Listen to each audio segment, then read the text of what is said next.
Today's daf is daf lamed ches, and we were speaking about the concept of li achar Yerusha v'yeshiva. That was the last thing we discussed. And the Gemara now wants to prove that when Bnei Yisrael entered into the land, they still had man. And therefore, the man was left over till past Tesvav bin Nisan in such a way that they didn't have to eat from the Chodesh. Dichsiv, and we're on the third line down from the top.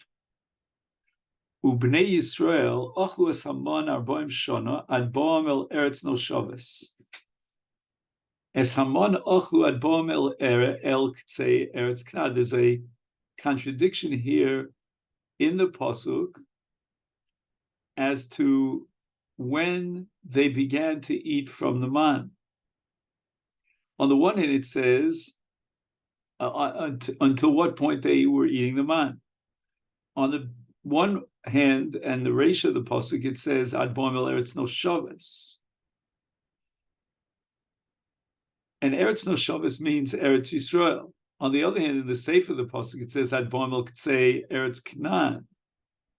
And K'tzei Eretz Canaan is Ever Yarden, which means even before they got to Eretz Yisrael proper.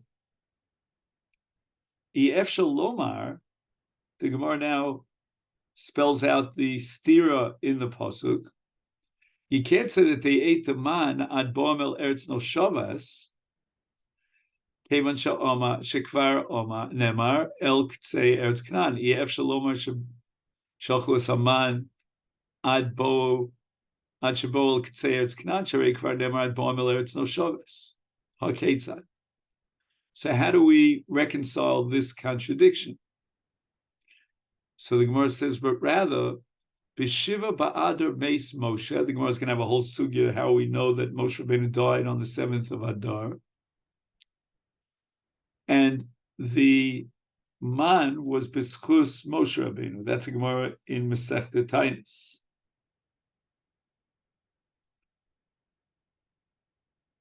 Therefore, Posak Mon Milered. There was no longer man after Zion Be Adar. However, they were able to eat Miman Shebechlehem. They had collected man in their utensils before the death of Moshe Rabbeinu. And for how long of a period of time did that extra man last? Ad Shisha Sar B'Nisan. It lasted basically approximately, let's call it a month and a half. So when it says that at the end, Bnei Yisrael ate the man until they came to Ever Yarden, it means that until then, there was man that came down daily from Shomayim. And when it says that they ate man until they came to Eretz Yisrael, that means until that point, they still had extra surplus man in their receptacles. And this was man that had fallen on the 7th of Adar. So when they entered into Eretz Yisrael, they still had some limited amount of man in their receptacles. And that's why they didn't eat from the new Tvua until the 16th of Nisan, because at that point the man terminated. But it has nothing to do with the fact that Tetzayin ben Nisan is Matir Chodesh, because we're holding now that Chodesh is only Asur if it was, let's say, planted and harvested. So Tanya Idach, we have another brisa that also addresses the question of how long the man was falling. It says, so the brisa asks the following question: is it really true that They ate the man for 40 years in the midbar, full 40 years. Esaman. Hello, Arboim Shonachaser Shloshim Yom Achlu. The man did not fall immediately after they left Mitzrayim, but rather it only fell on the 16th of Iyar.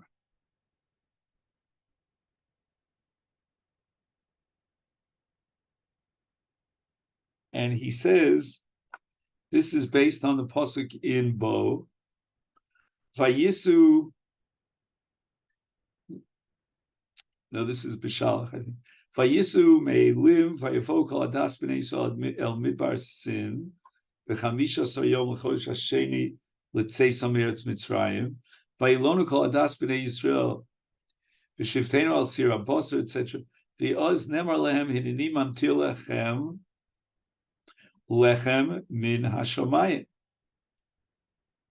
So the man started coming down on the 16th of Iyar. So that means if they left Mitzrayim on the 15th of Nisan, it was only 30 days later that the man began to fall when Bnei Yisrael, Vayilonu, they came to complain to Moshe Rabbeinu. Now, they didn't eat it till the 40th year on the 16th of Iyar, but rather until the 16th of Nisan. So therefore, you have to chop off 30 days from the 40 years. The pasuk is teaching us, Ugos shotziu mitzrayim tomu behem ta'aman. When they left Mitzrayim, they left with ugos, which we call matzos, and the matzos that they took had a tam of man. What's the tam of man? So the pasuk says it's supposed to zayin v'tamo kitzipichis bidvash, which he translates here in the name of Rashi as batsek shemetagninu oso bidvash. And it could be that whatever taste they wanted to taste, they tasted. And the Ben Yehoyadav, the Ben Ishchai, explains, Kidei sheyehei halechem hazeh shehu gashmi v'tamo ruchni. This was going to be the transitional tasting. In Mitzrayim, the lechem was gashmi. The man itself was lechem ruchni. And for a 30-day period of time that they ate the ugos matzos that they took out of Mitzrayim, it had both a gashmi element because it came from Mitzrayim and a ruchni element because it tasted like the man. And this would gradually bring them into the mindset of, or the preparation for the achilas man, which was completely ruchni. Tanya Idoch, we have another brayso. V'shiva b'adar meis Moshe, u'v'shiva b'adar nolad. And there's a long discussion here. Why does he mention the day of Moshe's death before the day of Moshe's birth? Perhaps because he wants to darshan from the psukim what day was Moshe passed on. And then we know that Mashlimim, Akash Baruch Hu Mashlim Shnosav. So we don't know really from the psukim that Moshe was born on the 7th Adar. Otherwise, we could say that a tzaddik has even a greater impact after his death than he does during his lifetime. Minayin. How do we know Shevashiva ba'adar meis that Moshe Rabbeinu died on the 7th of Adar? Okay, now we have a long string of psukim, a whole Chad Gadya here. Shenemar. We begin with a pasuk in Devarim Lamed Dalet. Vayomas Shom Moshe Eved Hashem, and then it says B'Eretz Moav, Uksiv, and a few psukim later it says Vayivku Bnei Yisrael's Moshe B'Arvos Moav Shloshim Yom. So the Avelus of Moshe Rabbeinu extended for 30 days. Uksiv. Now we fast forward to Sefer Yoshua. Vayhi achrei Moshe Eved Hashem. And Vayomer Shamol Yoshua ben Nun, etc. Ksiv Moshe Avdi Meis ve'ato kum avor es hayarden hazeh. So Yoshua gets a mandate from Hashem to cross the Yarden. And this mandate was communicated to Yoshua only after the 30 days of Avelus for Moshe Rabbeinu. And that's based on a principle, which Tosfos points out here, called Ein Hashchina Shora Mitoch Atzvus. So the Shechina would not come to Moshe Rabbeinu, to Yoshua, and commission him to cross the Yarden until after the period of Atzvus, of Avelus, of 30 days. So we're now holding 30 days after Moshe Rabbeinu's death, and Yoshua gets the command to cross the Yarden, Uksiv.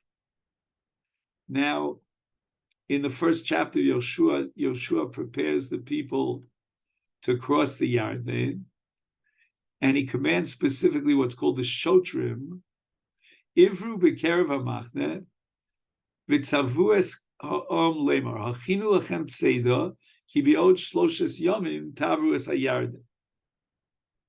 So we have now 30 days after Moshe's death. The Avelus terminated. Yoshua gets a tzivah to cross the Yarden, and he passes on a commission, a mandate to the people that they should prepare for 3 days before they cross the Yarden.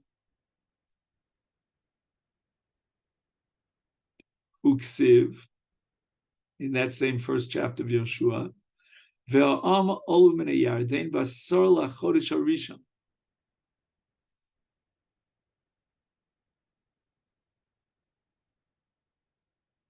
So the day in which Bnei Yisrael would cross the Yarden was the 10th of Nisan. That's explicit in the pasuk, and we know that the day that they crossed the Yarden was 33 days after Moshe Rabbeinu's death. Now calculate backwards 33 days. 30 days of Avelus of Moshe, 3 days of preparing Tzedel L'derech. So if on the 10th of Nisan they cross the Yarden, then the tzivui of Hashem to Yoshua was on the 8th of Nisan, right? Because we count 8, 9, and 10. And those are the 3 days of Hechinu Seder L'derech. So now we're on the 8th of Nisan, which is going to be 30 days after Moshe's death. So if we calculate backwards 30 days from the 8th of Nisan, then we get to Lamadita Shebeshiva B'Adar Meis Moshe. Now again, there are long discussions here, which I'm not going to go into, about whether or not Chodesh Hadar is it could be a mole in 30 days, and that would be, the calculation be off by a day. And the conclusion is that Chodesh Hadar is always chaser and it's never mole, so it always has 29 days. So if you subtract 10 days from the month of Nisan, and then you subtract another 23 days from the month of Adar, then the days of Avelus for Moshe's death began on the 7th of Adar. Okay, Minayin Shebeshiva Adar Nolad Moshe. How do we know that Moshe's birthday, excuse me, was on the 7th of Adar? Shenemar, Vayomer Aleim. Right, this is on the day that Moshe died, and he speaks to Bnei Yisrael in Dvarim Lamed Aleph. Ben Mea v'Esrim Shana Anochi Hayom, the extra word Hayom, Lo Uchal Olat Seis V'Lavo. So the Bryce is Medaik, Ein Tamid Lomar Hayom. Why did he have to add the word Hayom? He just could have said Ben Mea v'Esrim Shana Anochi. Ma Tamid Lomar Hayom, Melamed HaKadosh Baruch Hu Yoshev v'Mamali Shnoseim Shel Tzadikim Yom. Miyom liyom, Umichodesh lechodesh. Shenemar Apostle in Shmos Chav Gimel Es Mispar Yomecha Amalei. So since we know that Moshe Rabbeinu died on the 7th of Adar, Memela the Brisa proves that he was born on the 7th of Adar.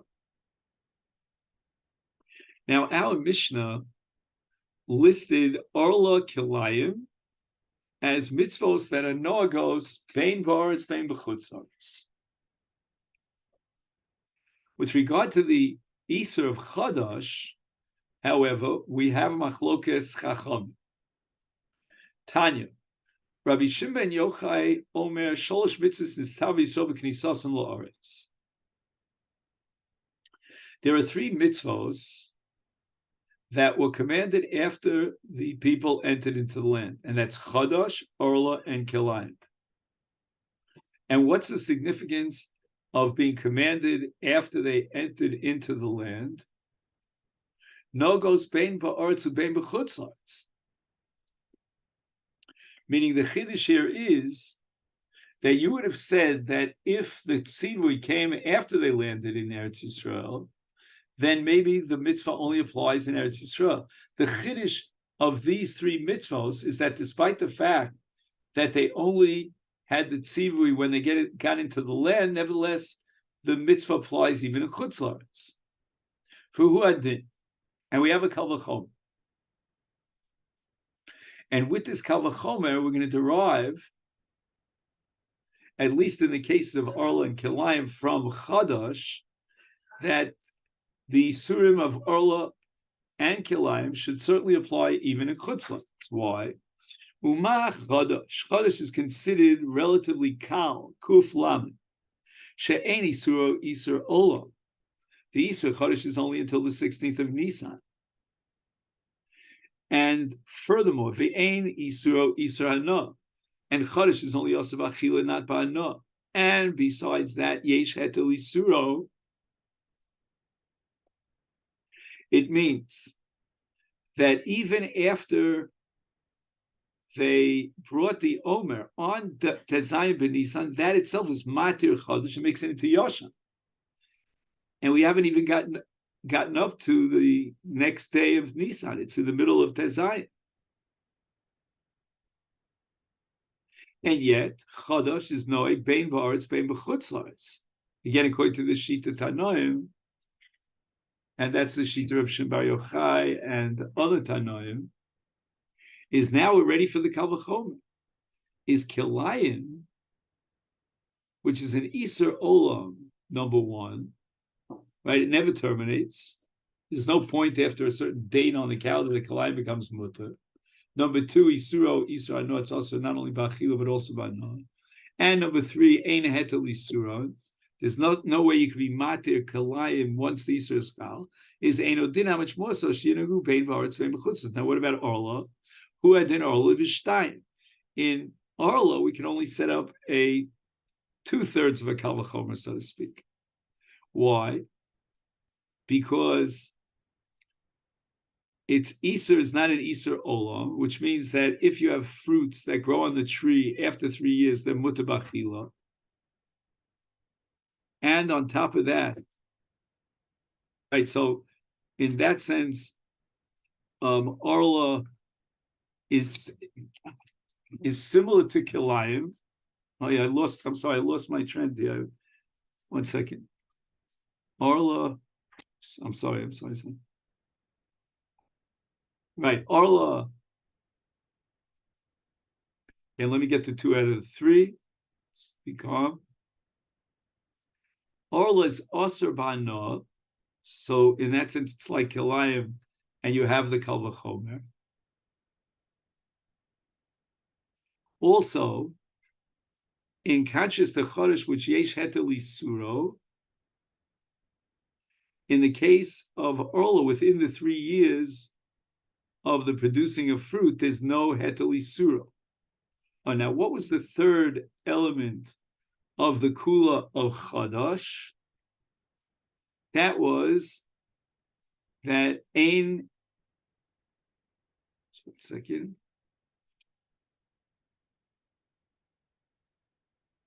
Oh, Ein Isuro, Isur Olam. Which means that Chodesh is only also until the 16th of Nisan. And in that sense, the Kula of Chodesh is mirror imaged in the Kula of Chodesh is mirror imaged in Orla, because Orla likewise is not an Isur Olam. Why? Because Peros Elon, when they grow after the 3 years, they're mutar b'achilu b'no. Okay, fine, but 2 out of the 3 is enough for the Kal V'chol. And now the Gemara is going to bring a dissenting view of Rab Shimon Bar Yochai.